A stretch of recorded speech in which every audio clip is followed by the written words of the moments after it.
जय हिंद दोस्तों, मैं अनिल और आप देख रहे हैं Anil class official YouTube channel. हमारा जो क्रैश कोर्स चल रहा है उत्पाद सिपाही, झारखंड पुलिस और क्षेत्रीय कार्यकर्ता, साथ ही साथ जेएसएससी द्वारा जितने भी 10वीं लेवल में परीक्षा आयोजित की जाती है उन सभी 10वीं लेवल की सभी प्रतियोगिता परीक्षा में जिन्होंने भी पेपर 2 में अर्थात लैंग्वेज पेपर में हिंदी रखा है उनके लिए 2 पुस्तकें पढ़नी है। हिंदी क्षितिज भाग 2 और कृतिका भाग 2। तो जो हमारा कृतिका है वो समाप्त हो चुका है। क्षितिज भाग 2 में भी हमारा गद्य खंड समाप्त हो चुका है और ये काव्य खंड का अंतिम लेक्चर होगा और फिर ये दोनों किताब पूरी तरह से समाप्त हो जाएगी। इसके बाद हम व्याकरण देखेंगे और उसके बाद फिर जीएस पोर्शन में हम शुरू करेंगे वीडियो। तो आज का हमारा अंतिम वीडियो लेक्चर रहेगा इस क्रैश कोर्स का हिंदी पुस्तक में। अंतिम हमारा चैप्टर जो है वो है संगतकार और जिसके कवि है मंगलेश डबराल।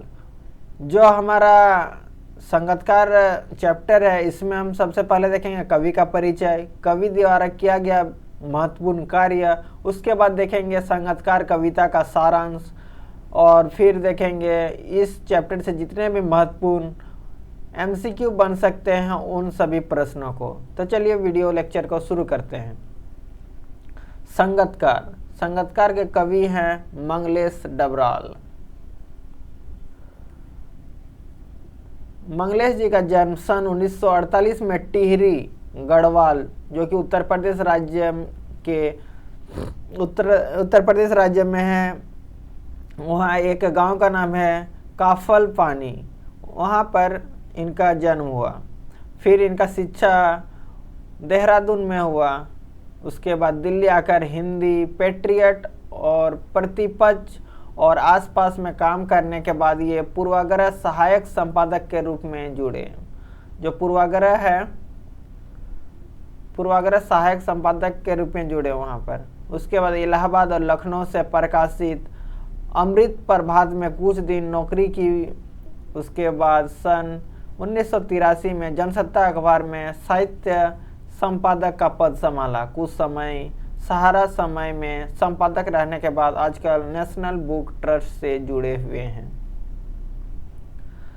इनके द्वारा किया गया महत्वपूर्ण कार्य, इनके द्वारा लिखा गया कविता संग्रह है पहाड़ पर लालटेन, घर का रास्ता, हम जो देखते हैं और आवाज़ भी एक जगह है।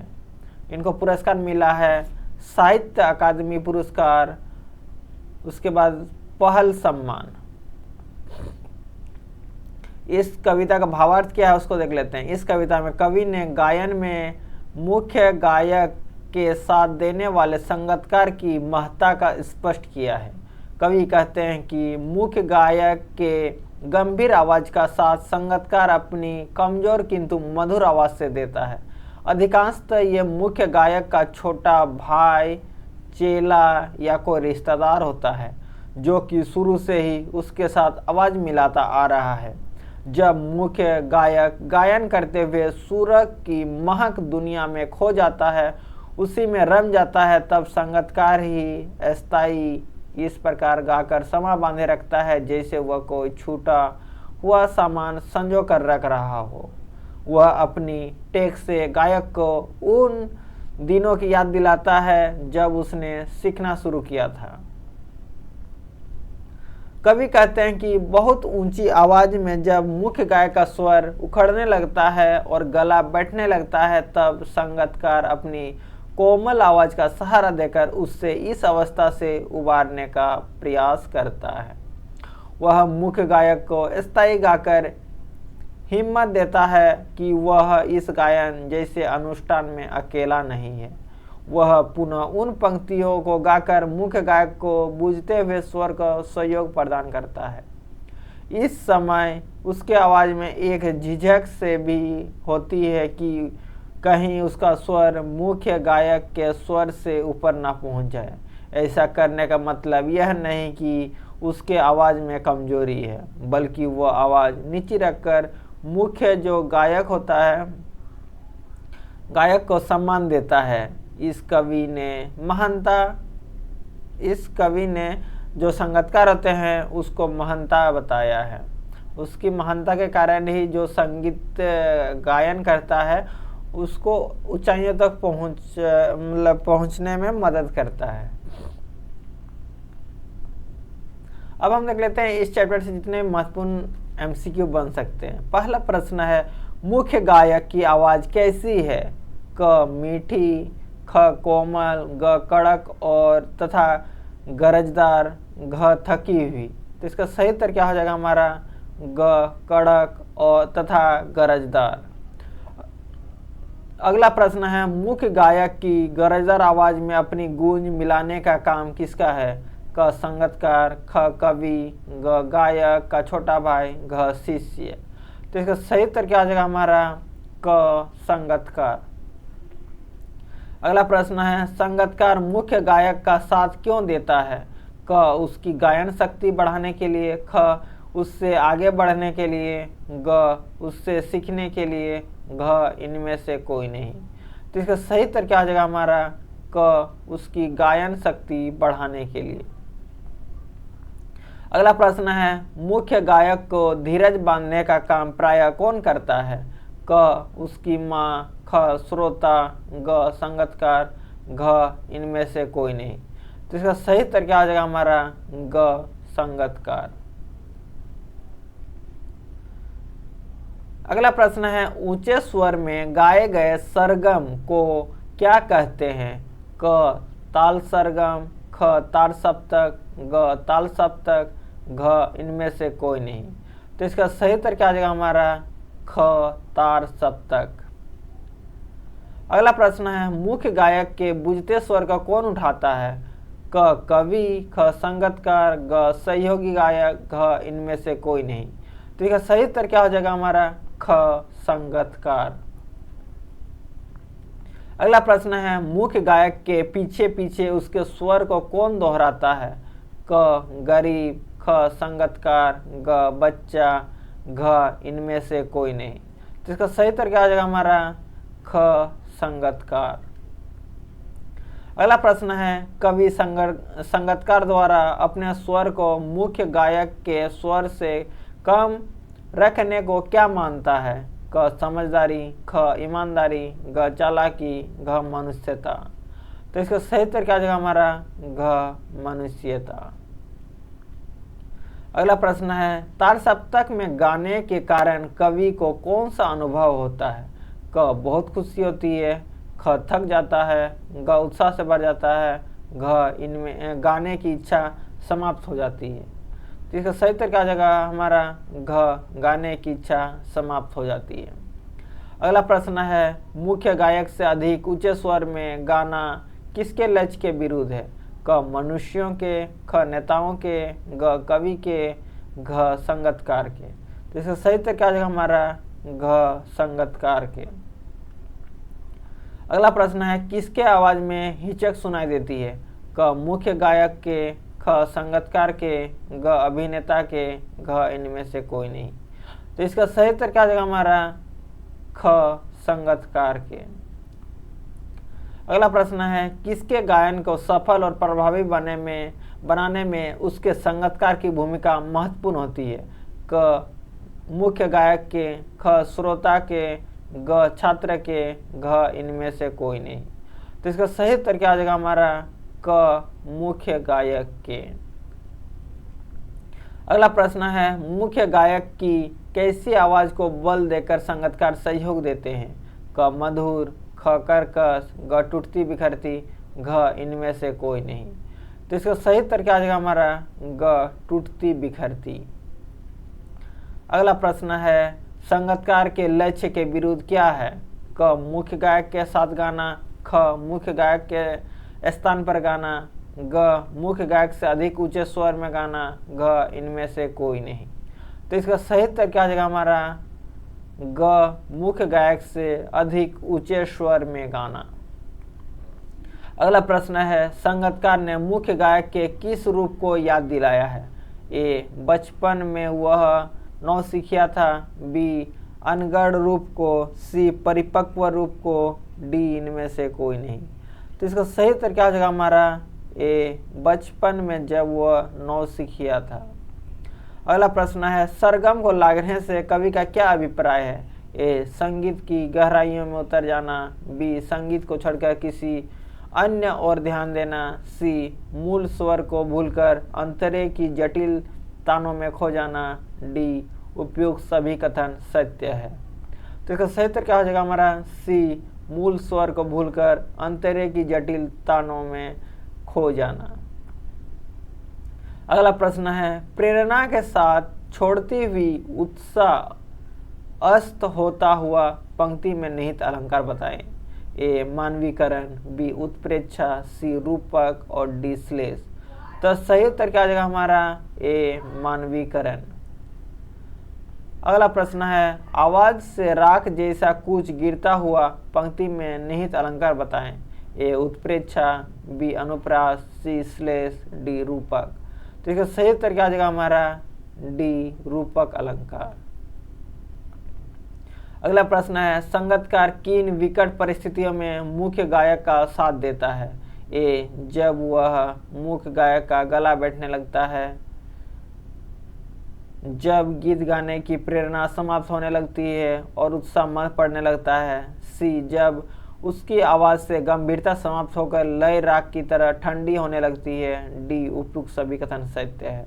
इसका सही उत्तर क्या आ जाएगा हमारा? उपयुक्त सभी कथन सत्य है, क्योंकि जब गायक का गला बैठने लगता है तब जो संगतकार होता है वही सपोर्ट करता है। गीत गाने की जो प्रेरणा समाप्त हो जाती है तो फिर वह उसको आगे बढ़ाता है, और फिर जब उसकी आवाज़ में गंभीरता समाप्त हो जाती है, ठंडी पड़ने लगती है, तो फिर संगतकार ही उसको सपोर्ट करके आगे बढ़ाता है।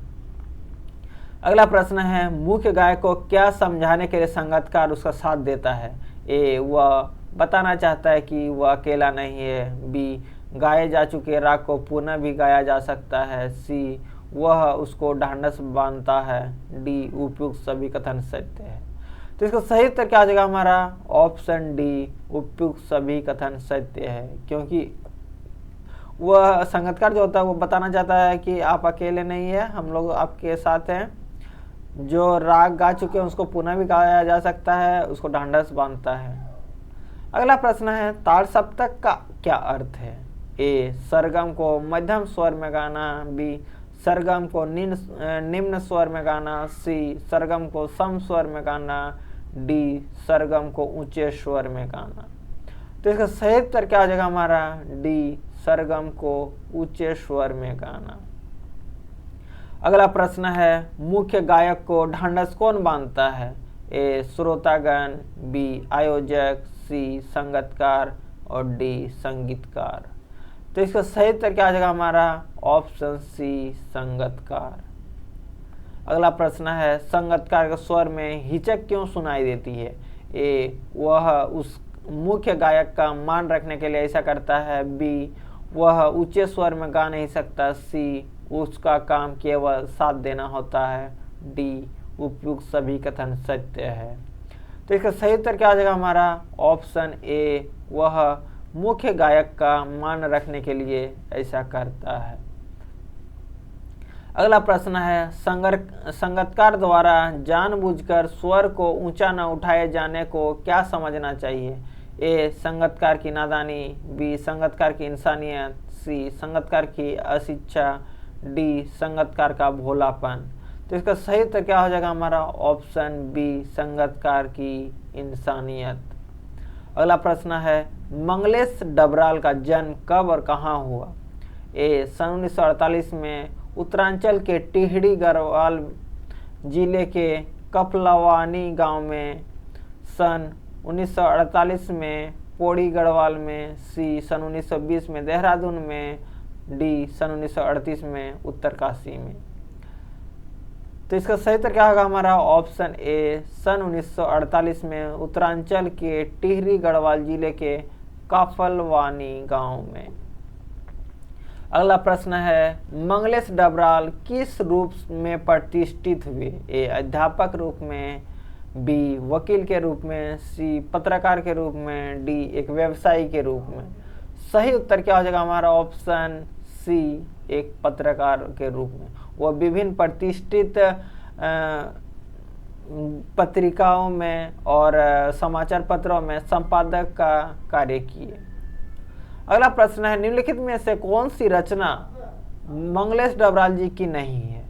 ए पहाड़ पर लालटेन, बी नाश और निर्माण, सी घर का रास्ता, डी हम जो देखते हैं। तो सही उत्तर क्या हो जाएगा हमारा? ऑप्शन बी नाश और निर्माण, जो ऋतुराज जी की रचना है, नाश और निर्माण।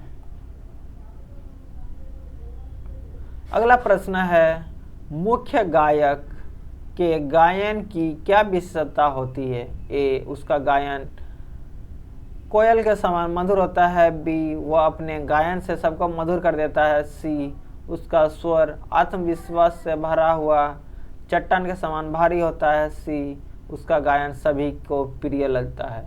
तो इसका सही उत्तर क्या होगा? मुख्य गायक का जो गायन की विशेषता क्या होती है? तो उसका स्वर आत्मविश्वास से भरा होता है और चट्टान के समान भारी होता है। अगला प्रश्न है, मुख्य गायक के साथ स्वर कौन साधता है? ए उसका छोटा भाई, बी उसका शिष्य, सी दूर से चलकर आया कोई रिश्तेदार, डी उपयुक्त में कोई भी हो सकता है। तो सही उत्तर क्या होगा हमारा? ऑप्शन डी उपयुक्त में से कोई भी सदस्य हो सकता है, क्योंकि वो उसका भाई भी हो सकता है, रिश्तेदार भी हो सकता है, शिष्य भी हो सकता है। अगला प्रश्न है, संगीतकार की भूमिका क्या होती है? ए मुख्य गायक के साथ स्वर मिलाकर उसके स्वर को बल प्रदान करना, बी मुख्य गायक की सेवा करना, सी मुख्य गायक की अनुपस्थिति में गायन का समा बांधना, सी ढोलक हारमोनियम आदि वाद्य यंत्र को उठाकर चलना। सही उत्तर क्या होगा हमारा? ऑप्शन ए मुख्य गायक के साथ स्वर मिलाकर उसके स्वर को बल प्रदान करना। अगला प्रश्न है, संगीतकार की आवाज मधुर होते हुए भी कमजोर और कांपती हुई क्यों होती है? ए उसके मन में डर होता है, बी वह मुख्य गायक के सामने शर्माता है, सी वह अपने आप को हीन समझता है, डी उपयुक्त में से कोई कथन सही नहीं है। तो इसका सही उत्तर क्या आ जाएगा हमारा? ऑप्शन सी वह अपने आप को हीन समझता है। अगला प्रश्न है, जटिल तानों के जंगल में पंक्ति में निहित अलंकार बताएं। यमक अलंकार, श्लेष अलंकार, उत्प्रेक्षा अलंकार या रूपक अलंकार। तो सही उत्तर क्या आ जाएगा हमारा? ऑप्शन डी रूपक अलंकार। अगला प्रश्न है, जैसे समेटता हो मुख्य गायक का पीछे छूटा हुआ सामान, इस पंक्ति में निहित अलंकार बताइए। ए रूपक अलंकार, बी उत्प्रेक्षा अलंकार, सी विरोधाभास अलंकार, डी उपमा अलंकार। इसका सही उत्तर क्या आ जाएगा हमारा? ऑप्शन बी उत्प्रेक्षा अलंकार। अगला प्रश्न है, मुख्य गायक कहाँ खो जाता है? ए जंगल में, बी अनहद में, सी संगीत सभा में, डी अपने बचपन में। तो इसका सही उत्तर क्या आ जाएगा हमारा? ऑप्शन बी अनहद में। अर्थात मुख्य गायक जब थोड़ा सा लय भटक जाता है या तो थोड़ा उसकी स्वर धीमी हो जाती है, ठंडी पड़ने लगती है, तब फिर जो संगीतकार होता है उसको ढांढस बांधता है या तो उसको सपोर्ट करता है ताकि मुख्य गायक गायन को अच्छी तरह से आगे बढ़ा सके। यह हमारा अंतिम प्रश्न था। आपको वीडियो कैसा लगा कमेंट बताएं।